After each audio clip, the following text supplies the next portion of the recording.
الرجیم بسم اللہ الرحمن الرحیم الا ان اولیاء اللہ لا خوف علیہم ولا هم یحزنون۔ سنو، اللہ کے ولیوں پر نہ کوئی خوف ہوگا نہ وہ غمگین ہوں گے۔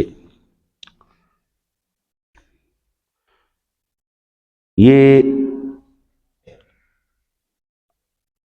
اتحاف سعادت المتقین کے 8ویں جلد کی حدیث پاک ہے۔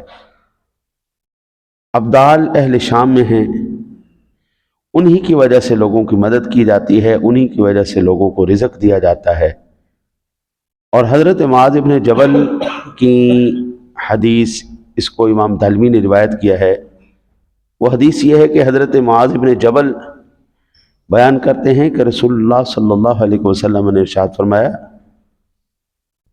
جس شخص میں 3 خصلتیں ہوں، جس شخص میں 3 خصلتیں ہوں وہ ابدال میں سے ہے۔ اس حدیث پاک میں آج کے درس میں ضمناً زندگی رہی تو کل انشاءاللہ اللہ کی توفیق سے مکمل طور پر میں آپ کو نشانیاں عرض کروں گا کہ ایک اللہ کے ولی کے اندر کون کون سی نشانی ہونی چاہیے اور کون کون سی ہوتی ہے۔ ہمارے نزدیک، ہماری سوچ میں جو ہم نے مقرر کیے ہوئے پیمانے، ان میں سے ایک یہ ہے کہ خرق عادات، جن سے کوئی کام وقوع پذیر ہو، وہ اللہ کا ولی ہے۔ ہواؤں میں اڑے، پانیوں پہ چلے، اور جب وہ بات کہہ دے تو بس ٹوئے لیک ہو جائے، پوری ہو جائے۔ وہ وحدہ لا شریک ہے، جب چاہتا ہے جس کی چاہتا ہے قبول فرماتا ہے، جس کی نہیں چاہتا نہیں فرماتا۔ اس کے اوپر کوئی زور زبردستی نہیں۔ یہ جو ابدال میں نے سارے آپ کے سامنے عرض کیے ہیں کہ ابدال جن کی وجہ سے اللہ دعائیں قبول کرتا ہے، بارشیں کرتا ہے، مدد کرتا ہے، یہ ساری چیز حضور سرور دو عالم صلی اللہ علیہ وسلم نے فرمایا ان کے اندر 3 جو ہے وہ نشانیاں ہیں۔ پہلی نشانی آقا جی فرماتے ہیں 3 خصلتیں ہوں وہ ان ابدال میں سے ہے جن کی وجہ سے دنیا قائم ہے۔ پہلی، وہ تقدیر پر راضی رہتے ہیں۔ تقدیر پر، میرے مالک نے جو اس کے مقدر میں لکھ دیا ہے وہ اس پر الحمدللہ اللہ کا شکر ادا کرتا ہے۔ اس کی زبان پر شکوہ نہیں ہوتا، میرے ساتھ یہ ہو گیا، میرے ساتھ یہ ہو گیا، میرے ساتھ یہ ہو گیا، مجھے تو کچھ ملا نہیں، ساری کائنات کو مل گیا۔ جہاں پر جس کو میرے مالک نے رکھا ہے قبلہ بالکل ہی شاندار رکھا ہے۔ غریب کو اگر اللہ تعالیٰ امیر بنا دیتا، اچھا میں آپ کو بتاؤں، کئی ایسے، اب تو سوشل میڈیا گلوبل ولیج بن چکا ہے، اور اس کی وجہ سے کئی ایسی جو ہے وہ مثالیں ہمارے سامنے آ جاتی ہیں جن کی وجہ سے یہ پتہ چلتا ہے غریب کو اللہ نے غریب کیوں رکھا ہے اور امیر کو امیر کیوں رکھا ہے۔ پیسہ آ جائے اس کو سنبھالنا ہر ایک کے بس کی بات ہی نہیں۔ پیسہ آ جائے اس کو سنبھالنا ہر ایک کے بس کی بات نہیں۔ ہمارے پاکستان کے اندر 7.5 کروڑ اس سے بڑی لگتی ہیں لاٹریاں نکلتی ہیں، 7.5 کروڑ یا اس سے زیادہ جس کی بھی لاٹری لگی ہے، جس طرح وہ پیسہ آیا اسی طرح گیا۔ 7.5 کروڑ ڈالر کی کئی مثالیں آپ کو ملیں گی، آپ اگر سرچ کریں گے تو آپ کو بے شمار مثالیں ملیں گی۔ لوگوں کو جب 7.5 کروڑ ڈالر، ہمارے پاکستانی اربوں روپے کی لاٹریاں لگی نا جی، تو وہ کچھ دیر تک تو امیر رہے، اس کے بعد ان کو پیسہ سنبھالنا نہیں آیا، ان کو پیسہ ملٹی پلائی نہیں کرنا آیا، ان کو پیسہ خرچ کرنا نہیں آیا۔ وہ دوبارہ غریب کے غریب ہو گئے، سڑکوں سے اٹھے، محلات میں گئے، محلات سے دوبارہ سڑکوں پہ آ گئے۔ اس لیے میرے مالک موسیٰ علیہ السلام کے زمانے میں نہیں جی، آپ تشریف لے جا رہے ہیں تو ایسے ہی دریا کے کنارے پر آپ نے دیکھا کہ کچھ بچے نہا رہے ہیں اور ایک بچہ وہاں پر بیٹھا ہوا ہے نابینا۔ تو موسیٰ علیہ السلام نے کہا کہ یا اللہ، اگر یہ بچہ بھی تو اس کو آنکھ عطا فرما دیتا، نہا لیتا دوسرے بچوں کے ساتھ۔ فرمایا پیارے کلیم جس کو میں نے جہاں رکھا ہے نا بالکل ٹھیک رکھا ہے، یا اللہ تو کریم ہے، میری دعا کو قبول فرما لے، چلو بچہ بھی انجوائے کر لے گا۔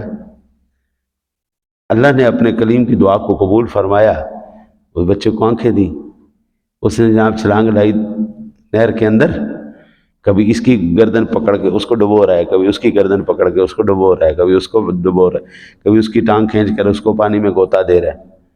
اب تھوڑی دیر بعد کیفیت یہ تھی وہ اکیلا اندر تھا، باقی سارے باہر تھے۔ اب میرے مالک نے پوچھا ہاں سنا، میں نے اس کو اندر رکھا، ٹھیک رکھا یا نہیں رکھا؟ اب ایک اندر ہے باقی سارے باہر ہیں، پہلے سارے اندر تھے ایک باہر تھا۔ بتا موسیٰ، پیارے موسیٰ بتاؤ بہتر کیا تھا؟ بہتر وہی ہے جو میرا رب سونا کر رہا ہے، وہ سائیوں کو امیر کبیر بنا دے، سائیوں کو کروڑ پتی بنا دے، وہ پڑھے لکھوں کو ساری زندگی غریب رکھے۔ یہ اس کی تقسیم سبحان اللہ بہت شاندار، بہت کمال کی۔ ایک تقدیر پر راضی رہے، یہ ابدال کی پہلی نشانی۔ دوسری، اللہ کی حرام کی ہوئی چیزوں پر صبر کرتے ہیں۔ اللہ نے جو چیزیں حرام کی ہیں، حرام کام کبھی نہیں کرے گا، یہ ولی کی دوسری نشانی ہے۔ پہلی نشانی تقدیر پر راضی رہے گا، دوسرا حرام کبھی نہیں کھائے گا۔ بخاری شریف کے اندر ایک واقعہ بڑا خوبصورت مجھے پڑھنے کو ملا۔ 3 دوست جا رہے تھے، وہ پھنس گئے اس میں بارش طوفان کے اندر۔ انہوں نے غار میں ایک پناہ لی، بارش آئی، طوفان آیا اور پتھر گرا اور وہ گر کے اس نے غار کا منہ بند کر لیا۔ اب وہ جب پھنس گئے، اب ہر ایک نے ایک دوسرے سے کہا کہ یار اب ہم نکل تو سکتے نہیں، ہماری مدد بھی کوئی نہیں کرے گا، کیوں نہ اللہ کی بارگاہ میں ہم اپنی نیکیوں کا وسیلہ پیش کریں تو اللہ تعالی ہماری اس نیکی کی وجہ سے ہمیں اس مصیبت سے نکال دے۔ تینوں نے علیحدہ علیحدہ دعا کی۔ ان میں سے ایک شخص ایسا تھا، اس نے کہا پاک پروردگار عالم تجھے پتہ ہے میرے پاس ایک مزدور آیا اور مزدور میرے پاس اس نے اپنی محنت کی لیکن اپنی اجرت لیے بغیر وہ چلا گیا۔ میں نے یا اللہ اس کے پیسے کاروبار میں لگائے، اس سے ایک بکری لی، اسے میں نے کاروبار شروع کیا، یا اللہ حتیٰ کہ وہ ایک بکری بڑھتی بڑھتی بڑھتی پورا ریوڑ بن گیا۔ اس ریوڑ کے لیے میں نے ملازم رکھے۔ پروردگار عالم وہ بندہ آیا جب وہ ایک بکری ریوڑ بن چکی تھی۔ پروردگار عالم تو جانتا ہے اس نے جب مجھ سے سوال کیا کہ اللہ سے ڈر اور میرا حصہ مجھے، میرا حق مجھے دے دے، تو پروردگار میں نے اس سے کہا تھا کہ جتنا ریوڑ ہے اور یہ جتنے بندے ہیں وہ سارے لے جا، یہ سارا تیرا حصہ ہے۔ اس نے کہا مذاق تو نہیں کرو، ایک دہاڑی اتنا، یعنی بھئی ہزاروں بکریاں، آج بھی ایک بکری لینے جاؤ، اچھی بکری 2-2.5 لاکھ روپے کی آپ کو ملے گی۔ اچھا جی، تو کروڑوں روپے لے بھئی لے جا، میرے ساتھ مذاق تو نہیں کر، جو میرا حق بنتا ہے تو وہ مجھے دے دے۔ اس نے کہا اللہ کی قسم یہ تیرا حق ہے، لے جا تو۔ یا اللہ میں نے صرف تیری رضا کے لیے اس کو دے دیا، میں چاہتا میں کھا بھی جاتا، لیکن چونکہ اس کے نام پر میں نے یہ سارا کیا تھا، اس کے پیسے تھے، اس کی چیز تھی، یا اللہ میں نے اس کو واپس کر دی۔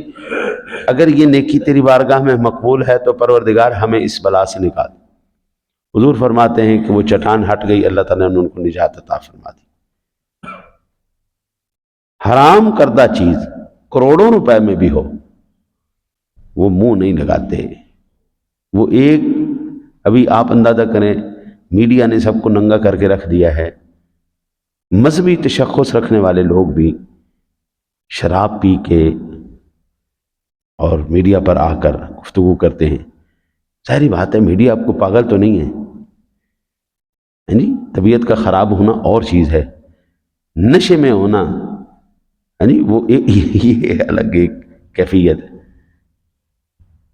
وہ حرام کردہ چیزوں کو حلال سمجھ کر جو پی رہے ہیں وہ اللہ کے ولی تو نہیں ہو سکتے، یا کھا رہے ہیں یا استعمال کر رہے ہیں وہ اللہ کے ولی تو نہیں ہو سکتے۔ تیسری، اللہ وحدہ لا شریک کی وجہ سے غضبناک ہوتے ہیں۔ الفردوس بماسور الخطاب کے اندر یہ حدیث پاک موجود ہے، ہمارا کسی کے ساتھ ذاتی کوئی اختلاف نہیں، اللہ کے ولیوں کا کسی کے ساتھ کوئی ذاتی اختلاف نہیں ہوتا، خالصتاً وہ کسی کے ساتھ ناراض ہوتے ہیں تو اللہ اور اس کے رسول کی وجہ سے ناراض ہوتے ہیں، وہ کسی سے راضی ہوتے ہیں تو اللہ رسول کی وجہ سے ناراض ہوتے ہیں۔ ہاں، اللہ کے ولیوں کی محبت بھی اللہ رسول کے لیے، اللہ کے ولیوں کی نفرت بھی اللہ رسول کے لیے۔ ابھی آپ اندازہ کیجئے، ہمارے معاشرے کے اندر سب سے زیادہ طاقتور اور پیسے والے شخص کو عزت اور مقام دیا جاتا ہے، لیکن اللہ کے محکمے کے اندر، اس کی حکومت میں، اس کی سلطنت میں، اس کی خدائی میں، ان اکرمکم عند اللہ اتقاکم،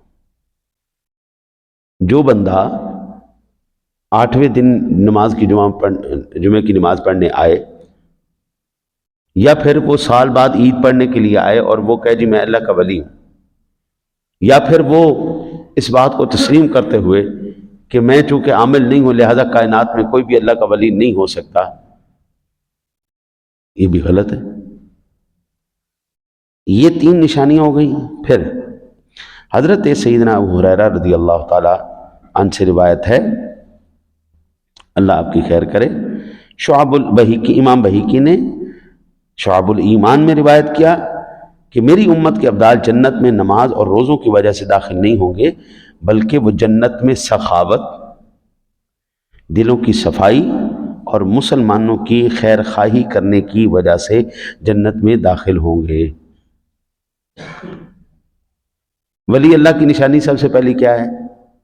سخی ہوگا، دل کا صاف ہوگا اور امت کا خیر خواہ۔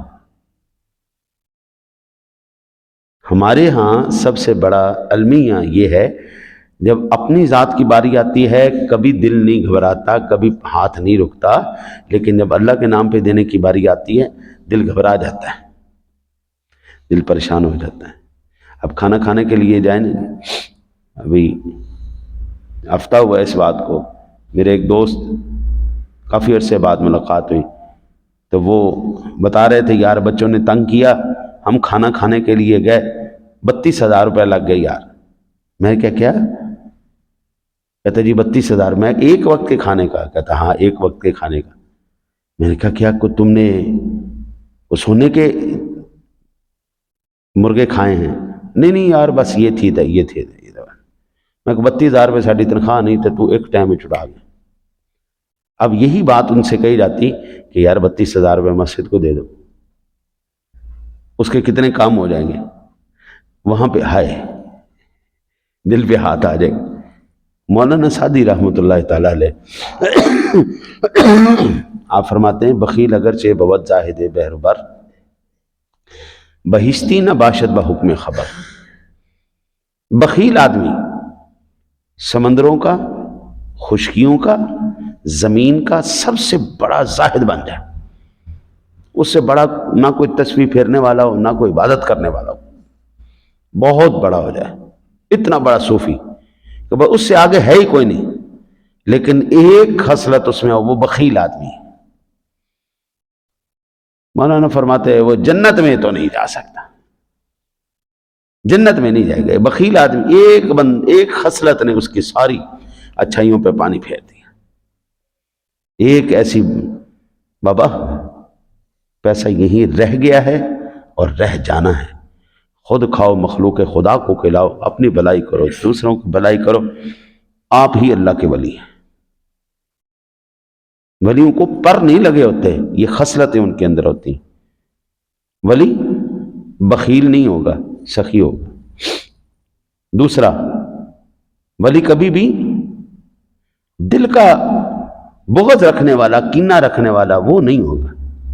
ہمارے ہاں المیہ یہ ہوتا ہے جس امام کے پیچھے ہم نماز پڑھتے ہیں اسی کی بدخوئیاں چوک میں کھڑے ہو کے کر رہے ہوتے ہیں. یہ عام ہے. آپ نہیں کہہ سکتے کہ یہ صرف امیر الدین پارک والوں کی عادت ہے. نہیں، پورے پاکستان میں، پوری دنیا میں ایسے، پوری دنیا میں ایسے. بڑے خوش نصیب ہیں وہ ماں باپ جنہوں نے اپنے بچوں کو ایک سبق دیا ہے، بیٹا اللہ کے گھر میں جا کے ثواب لے کے آنا ہے، گناہ چڑھا کے نہیں آنا. بیت اللہ شریف میں یہ میں آنکھوں سے نظارے دیکھ کے آیا ہوں. لوگ بجائے اس کے کہ وہاں پر جا کر بخشش، مغفرت، ثواب، اعمال کے اندر ترقی لے کے آئیں، وہ گناہوں کے بڑے بڑے جو ہیں انبار اپنے سروں پہ اٹھا کے آ جاتے ہیں. بیت اللہ کے اندر گالیاں نکال رہے ہیں، بیت اللہ کے اندر مذاق کر رہے ہیں، بیت اللہ کے اندر ہلڑ بازی کر رہے ہیں، بیت اللہ کے اندر طواف کے دوران جب کعبے کے غلاف کو چھوتے ہیں وہ غلاف کو جو ہے نا نقصان پہنچا رہے ہیں، وہ اپنی جیبوں کو، حاجیوں کی جیبوں کو کاٹ رہے ہیں، وہ اس طرح نقصان کر رہے ہیں، املاک کا نقصان کر رہے ہیں. تو وہ گناہوں کا اور ان چیزوں کا نا بھنڈار لے کر کے واپس آتے ہیں. وہ تو تھوک کے حساب سے گناہ لے کے آتے ہیں. ہم پنجگانہ اول تو نماز پڑھنی نہیں، اگر پڑھنی ہے تو دل کے اندر کینہ بغض رکھ کے پڑھنی ہے، تاکہ جتنی مرتبہ مسجد میں جائیں اتنی مرتبہ گناہوں کا ایک جو ہے نا بورا سر پہ اٹھائیں اور گھر میں آ جائیں. اللہ کے نیک بندے، جس کو عزت دی ہے میرے مالک نے دی ہے، جس کو ذلیل کرنا ہے میرے مالک کرنا ہے. جب اختیار اس کے ہاتھ میں ہے، آپ کے چاہنے سے کیا ہو جائے گا؟ کل ایک ویڈیو میں مجھے کسی نے سینڈ کی، کوئی امام صاحب نماز کراتے تھے، پیچھے سے کسی نے کرسی اٹھائی، وہ اٹھا کے نا اس کو مار رہا ہے. پہلی صف تھی، وہ پہلے ایک دو دفعہ ماری، اس نے کہا شاید کوئی. پھر جب وہ سجدہ کر کے رکوع کر کے اوپر اٹھا ہے نا، تو پھر وہ ذرا قریب ہو گیا، اس نے زوردار ماری اس کے سر پہ کرسی. وہ نماز پڑھا رہا ہے، بغض دے ماریا تو سر تے کرسی ماری ہے جی. اور پھر جب باقی نمازی تھے، بڑے غیرت مند نمازی تھے، ایمان سے مجھے رشک آیا نمازی، انہیں پھر پھاڑ کے ان دی چیڑے نے جی چنگی درگت بنائی، ادھر آنا پہلے تو ادھر آنا. ایک نے کرسی ٹھوکی، ایک نے سپیکر ٹھوکیا، پھر ٹوں ٹوں کردہ ہو گیا. ایسے ایسے بغض کے مارے بھی ہیں کہ وہ چاہتے ہیں کہ بس ہم ان کو مار دیں، صفاستی سے ختم کر دیں، بس ان کا اور کوئی وجود ہی نہ رہے. سروں پہ پنڈار رکھ کے جا رہے ہوتے ہیں. اسی امام کے پیچھے نماز بھی پڑھ رہے ہیں، اسی کی بدخوئیاں، غیبت، چغلیاں بھی کر رہے ہیں، اور گناہوں کے بھنڈار بھی لے کے آ رہے ہیں. اللہ کے بندے، تجھے اس لیے میرے مالک نے بلایا، اپنے بخشش کا سامان کر، کوئی عبادت کا سلسلہ کر، اللہ سے مغفرت مانگ اور اللہ سے کرم مانگ کے جا. اور آخری جو آقا جی علیہ السلام نے فرمایا، لوگوں کی بھلائی کرنے والا، یہ اللہ کے ولی کی نشانی. کسی کی بھلائی ہو سکتی ہے کرو، نہیں ہو سکتی تو بابو خاموش ہو کے کسی کے لیے نقصان کا سبب نہ بنے، تکلیف کا سبب نہ بنے. دعا کرو اللہ تعالیٰ اپنے حبیب کے صدقہ آپ کو اور مجھے عمل کی توفیق نصیب فرمائے. اللہم صلی علی سیدنا و مولانا محمد مبارک